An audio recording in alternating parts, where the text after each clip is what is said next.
पाठ 5 मिठाई वाला। पृष्ठ संख्या 22। बहुत ही मीठे स्वरों के साथ वह गलियों में घूमता हुआ कहता, बच्चों को बहलाने वाला, खिलौने वाला।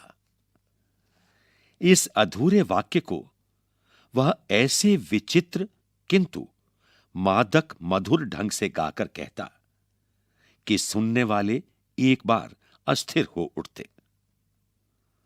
उसके स्नेहाभिषक्त कंठ से फूटा हुआ गान सुनकर निकट के मकानों में हलचल मच जाती। छोटे छोटे बच्चों को अपनी गोद में लिए युवतियां चिकों को उठाकर छज्जों पर नीचे झांकने लगती। गलियों और उनके अंतर्व्यापी छोटे छोटे उद्यानों में खेलते और इठलाते हुए बच्चों का झुंड उसे घेर लेता और तब वह खिलौने वाला वहीं बैठकर खिलौने की पेटी खोल देता। बच्चे खिलौने देखकर पुलकित हो उठते। वे पैसे लाकर खिलौने का मोल भाव करने लगते। पूछते, इचका दाम क्या है? ऑल इचका, ऑल इचका। खिलौने वाला बच्चों को देखता और उनकी नन्ही नन्ही उंगलियों से पैसे ले लेता और बच्चों की इच्छानुसार उन्हें खिलौने दे देता। खिलौने लेकर फिर बच्चे उछलने कूदने लगते और तब फिर खिलौने वाला उसी प्रकार गाकर कहता, बच्चों को बहलाने वाला, खिलौने वाला। सागर की हिलोर की भांति उसका यह मादक गान गली भर के मकानों में इस ओर से उस ओर तक लहराता हुआ पहुंचता और खिलौने वाला आगे बढ़ जाता। राय विजय बहादुर के बच्चे भी एक दिन खिलौने लेकर घर आए। वे 2 बच्चे थे, चुन्नू और मुन्नू। चुन्नू जब खिलौने ले आया तो बोला, मेला घोला कैसा छुंदल है। मुन्नू बोला, और देखो मेला कैसा छुंदल है। दोनों अपने हाथी घोड़े लेकर घर भर में उछलने लगे। इन बच्चों की मां रोहिणी कुछ देर तक खड़े खड़े उनका खेल निरखती रही। अंत में दोनों बच्चों को बुलाकर उसने पूछा, अरे ओ चुन्नू मुन्नू, ये खिलौने तुमने कितने में लिए हैं? मुन्नू बोला, 2 पैसे में, खिलौने वाला दे गया है। रोहिणी सोचने लगी, इतने सस्ते कैसे दे गया है? कैसे दे गया है यह तो वही जाने, लेकिन दे तो गया ही है, इतना तो निश्चय है। एक जरा सी बात ठहरी। रोहिणी अपने काम में लग गई। फिर कभी उसे इस पर विचार करने की आवश्यकता भी भला क्यों पड़ती। पृष्ठ संख्या 23। दृश्य 2। 6 महीने बाद नगर भर में 2-4 दिनों से एक मुरली वाले के आने का समाचार फैल गया। लोग कहने लगे, भाई वाह, मुरली बजाने में वह एक ही उस्ताद है। मुरली बजाकर गाना सुनाकर वह मुरली बेचता भी है, सो भी 2-2 पैसे में। भला इसमें उसे क्या मिलता होगा? मेहनत भी तो ना आती होगी। एक व्यक्ति ने पूछ लिया, कैसा है वह मुरली वाला? मैंने तो उसे नहीं देखा। उत्तर मिला, उम्र तो उसकी अभी अधिक न होगी, यही 30-32 का होगा। दुबला पतला गोरा युवक है, बीकानेरी रंगीन साफा बांधता है। वही तो नहीं जो पहले खिलौने बेचा करता था? क्या वह पहले खिलौने भी बेचा करता था? हां, जो आकार प्रकार तुमने बतलाया उसी प्रकार का वह भी था। तो वही होगा। पर भाई, है वह एक उस्ताद। प्रतिदिन इसी प्रकार उस मुरली वाले की चर्चा होती। प्रतिदिन नगर की प्रत्येक गली में उसका मादक मृदुल स्वर सुनाई पड़ता। बच्चों को बहलाने वाला, मुरलिया वाला। पृष्ठ संख्या 24। रोहिणी ने भी मुरली वाले का यह स्वर सुना। तुरंत ही उसे खिलौने वाले का स्मरण हुआ आया। उसने मन ही मन कहा, खिलौने वाला भी इसी तरह गा गा कर खिलौने बेचा करता था। रोहिणी उठकर अपने पति विजय बाबू के पास गई। जरा उस मुरली वाले को बुलाओ तो, चुन्नू मुन्नू के लिए ले लूं, क्या पता या फिर इधर आए ना आए। वे भी जान पड़ता है पार्क में खेलने निकल गए हैं। विजय बाबू एक समाचार पत्र पढ़ रहे थे। उसी तरह उसे लिए हुए वे दरवाजे पर आकर मुरली वाले से बोले, क्यों भाई, किस तरह देते हो मुरली? किसी की टोपी गली में गिर पड़ी, किसी का जूता पार्क में ही छूट गया और किसी की सोथनी, जिसे पायजामा भी कहते हैं, ढीली होकर लटक आई है। इस तरह दौड़ते हाँफते हुए बच्चों का झुंड आ पहुंचा।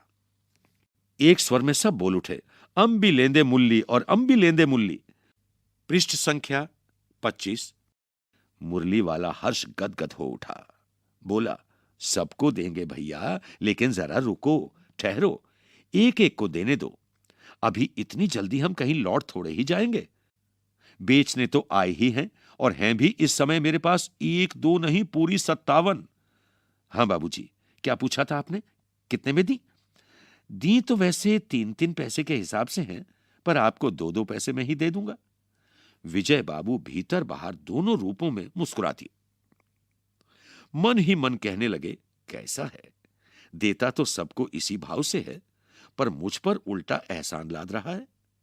फिर बोले, तुम लोगों की झूठ बोलने की आदत होती है।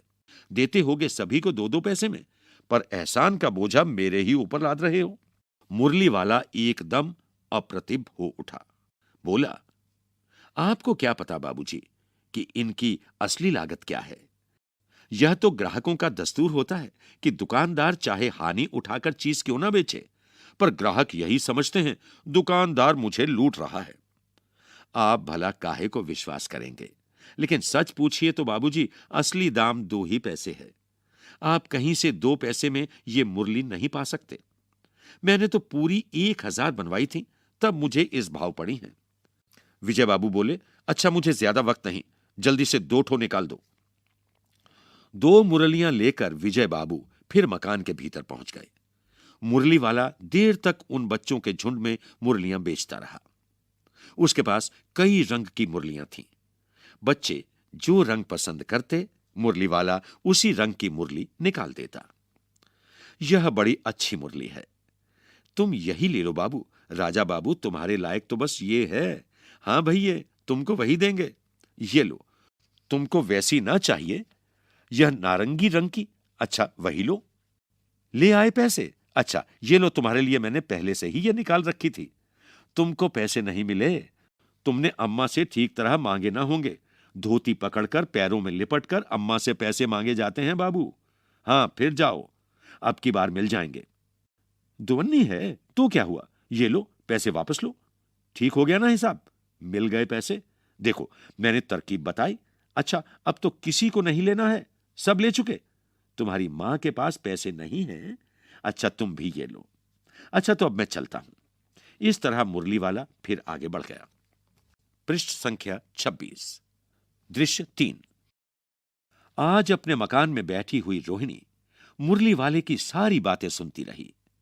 आज भी उसने अनुभव किया, बच्चों के साथ इतने प्यार से बातें करने वाला फेरी वाला पहले कभी नहीं आया। फिर वह सौदा भी कैसा सस्ता बेचता है, भला आदमी जान पड़ता है।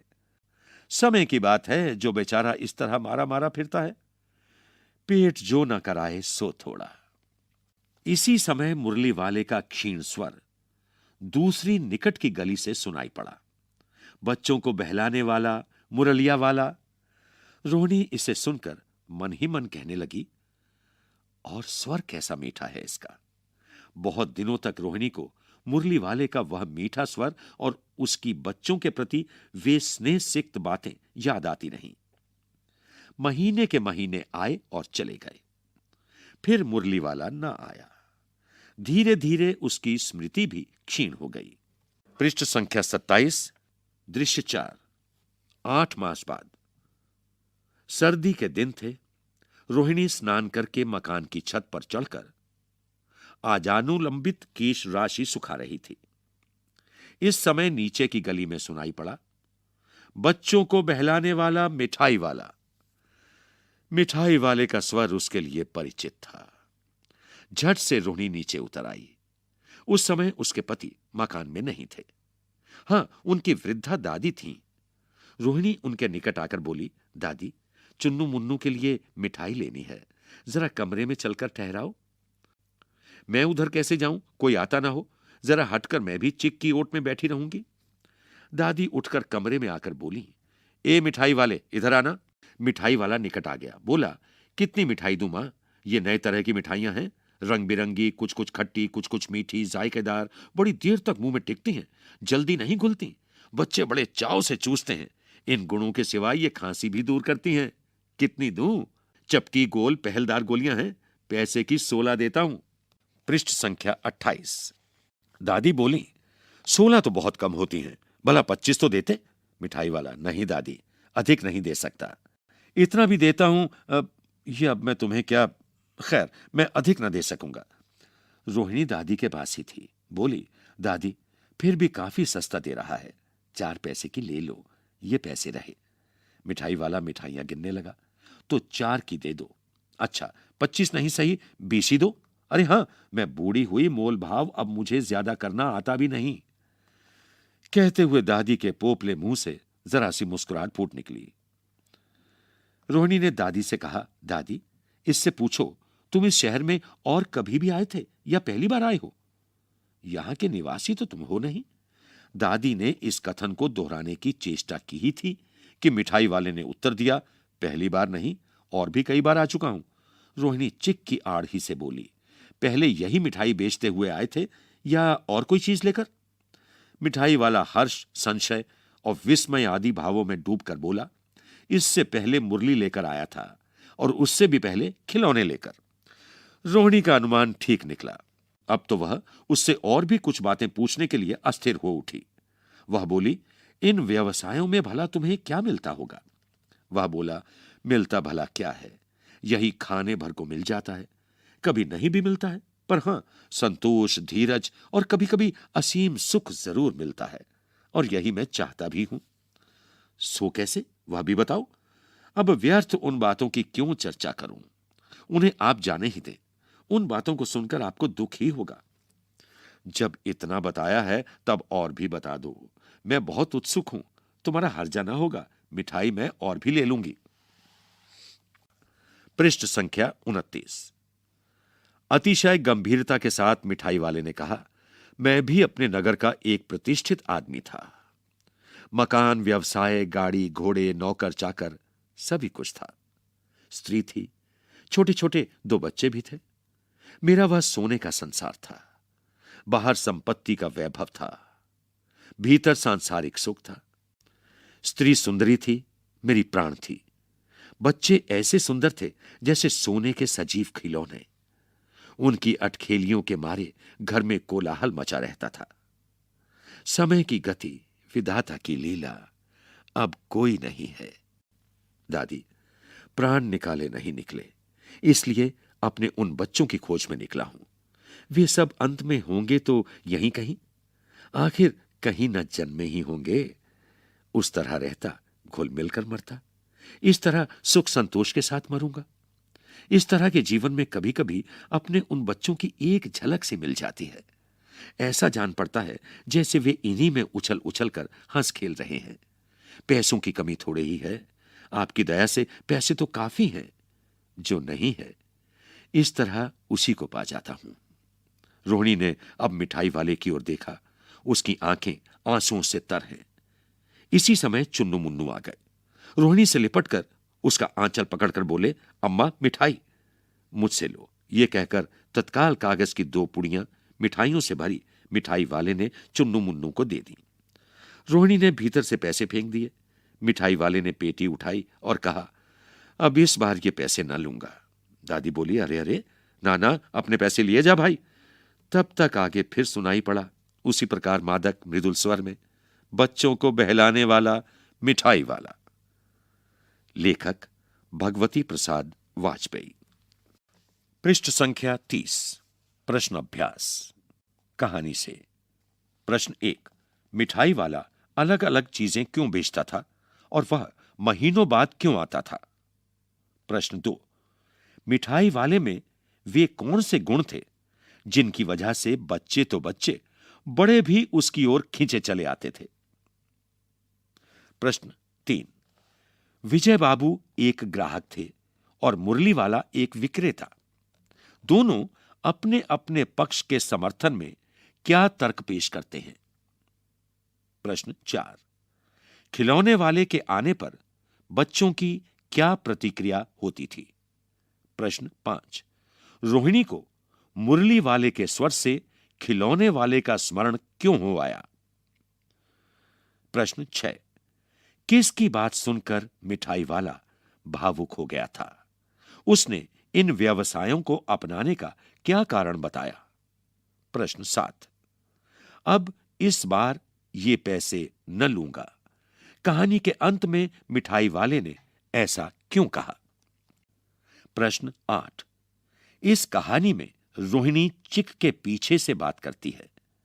क्या आज भी औरतें चिक के पीछे से बात करती हैं? यदि करती हैं तो क्यों? आपकी राय में क्या यह सही है? कहानी से आगे मिठाई वाले के परिवार के साथ क्या हुआ होगा? सोचिए और इस आधार पर एक और कहानी बनाइए। 2. हाट, मेले, शादी आदि आयोजनों में कौन कौन सी चीजें आपको सबसे ज्यादा आकर्षित करती हैं? उनको सजाने बनाने में किसका हाथ होगा? उन चेहरों के बारे में लिखिए। 3. इस कहानी में मिठाई वाला दूसरों को प्यार और खुशी देकर अपना दुख कम करता है। इस मिजाज की और कहानियां, कविताएं ढूंढिए और पढ़िए। अनुमान और कल्पना। 1. आपकी गलियों में कई अजनबी फेरी वाले आते होंगे। आप उनके बारे में क्या क्या जानते हैं? अगली बार जब आपकी गली में कोई फेरी वाला आए तो उससे बातचीत कर जानने की कोशिश कीजिए। 2. आपके माता पिता के जमाने से लेकर अब तक फेरी की आवाजों में कैसा बदलाव आया है? बड़ों से पूछकर लिखिए। 3. आपको क्या लगता है, वक्त के साथ फेरी के स्वर कम हुए हैं? कारण लिखिए। पृष्ठ संख्या 31। भाषा की बात। 1. मिठाई वाला, बोलने वाली गुड़िया। यहां वाला का प्रयोग है। अब बताइए कि क वाला से पहले आने वाले शब्द संज्ञा, सर्वनाम, विशेषण आदि में से क्या हैं? ख इन वाक्यांशों में उनका क्या प्रयोग है? 2. अच्छा, मुझे ज्यादा वक्त नहीं, जल्दी से 2 ठो निकाल दो। उपर्युक्त वाक्य में ठो के प्रयोग की ओर ध्यान दीजिए। पूर्वी उत्तर प्रदेश और बिहार की भाषाओं में इस शब्द का प्रयोग संख्यावाची शब्द के साथ होता है, जैसे भोजपुरी में 1 ठो लइका, 4 ठे आलू, 3 ठे बटुली। ऐसे शब्दों का प्रयोग भारत की कई अन्य भाषाओं और बोलियों में भी होता है। कक्षा में पता कीजिए कि किस किस की भाषा बोली में ऐसा है। इस पर सामूहिक बातचीत कीजिए। 3. वे भी जान पड़ता है पार्क में खेलने निकल गए हैं। क्यों भाई, किस तरह देते हो मुरली? दादी, चुन्नू मुन्नू के लिए मिठाई लेनी है, जरा कमरे में चलकर ठहराओ। भाषा के ये प्रयोग आजकल पढ़ने सुनने में नहीं आते। आप ये बातें कैसे कहेंगे? कुछ करने को। 1. फेरी वालों की दिनचर्या कैसी होती होगी? उनका घर परिवार कहां होगा? उनकी जिंदगी में किस प्रकार की समस्याएं और उतार चढ़ाव आते होंगे? यह जानने के लिए 3-3 के समूह में छात्र छात्राएं कुछ प्रश्न तैयार करें और फेरी वालों से बातचीत करें। प्रत्येक समूह अलग अलग व्यवसाय से जुड़े फेरी वालों से बात करें। 2. इस कहानी को पढ़कर क्या आपको यह अनुभूति हुई कि दूसरों को प्यार और खुशी देने से अपने मन का दुख कम हो जाता है? समूह में बातचीत कीजिए। 3. अपनी कल्पना की मदद से मिठाई वाले का चित्र शब्दों के माध्यम से बनाइए। इसके साथ ही यह पाठ यहां समाप्त होता है। पृष्ठ संख्या 32। केवल पढ़ने के लिए। फेरी वालों की आवाजें। दिल्ली के फेरी वालों की एक बड़ी विशेषता यह थी कि अपने सौदे को एक बड़ी लच्छेदार आवाज में और अक्सर सुरीले स्वर में और कभी-कभी तो गाकर बेचते थे। किसी साहित्यकार ने सच लिखा है कि दिल्ली के बाजारों कूचों में फेरी वालों की आवाजें सुनकर ऐसा लगता था कि इस फहान के शायर चौक में गजल पढ़ रहे हैं। दिल्ली के बारे में यह भी मशहूर था कि यहां हर आदमी, चाहे वह पढ़ा लिखा था या नहीं, कलापूर्ण रुचि और संवेदनशीलता रखता था। फेरी वाले जो भी आवाज लगाते वह आमतौर पर उनका अपना आविष्कार होता, या अगर किसी और का भी होता तो उसमें अपनी तरफ से भी कुछ ना कुछ जोड़ लेते। लेकिन जो कुछ भी कहते गागर में सागर भर देते और सुनने वालों को बड़ा आनंद आता। आदमी को अगर चीज न भी लेनी होती तो भी फेरी वाले की आवाज सुनकर उसे रस आने लगता और उसे खरीदने की इच्छा उसके मन में पैदा हो जाती। पृष्ठ संख्या 33। फेरी वालों का गाकर अपने सौदे को बेचने का रिवाज मुगलों के जमाने में शाहजहां के काल से शुरू हुआ। शाहजहां की इच्छा थी कि फेरी वाले उसकी नई राजधानी शाहजहानाबाद में अपनी चीजों को साफ और ऊंची आवाज में बेचें, ताकि घर की औरतें अपने घरों की ड्योढ़ी पर जरूरत की चीजें खरीद सकें और फेरी वाले तथा राह चलते लोग उन्हें न देख सकें। गर्मियों में आम, खरबूजे, ककड़ी, तरबूज वगैरह की बहार होती। आम वाला चिल्लाता, केराने का लडुआ सरौली की बहार, लड्डू हैं पाल के लड्डू, बासी परांठे के संग खा लो, रस के घड़े हैं ये चूसने वाले। खरबूजे वाला लहक लहक कर गाता और सबसे बासी ले जाता। नन्हे के अब्बा चक्कू लाना, चक्के लेना, सच्ची कहना फीके या मीठे। बीच में कोई शकरकंद वाला बोल उठता, बिन कढ़ाई का हलवा शकरकंदी। ककड़ियों वाला ककड़ियों को पानी से तर करता रहता और चिल्लाता, लैला की उंगलियां, मजनू की पसलियां तैर कर आई हैं बहते दरिया में।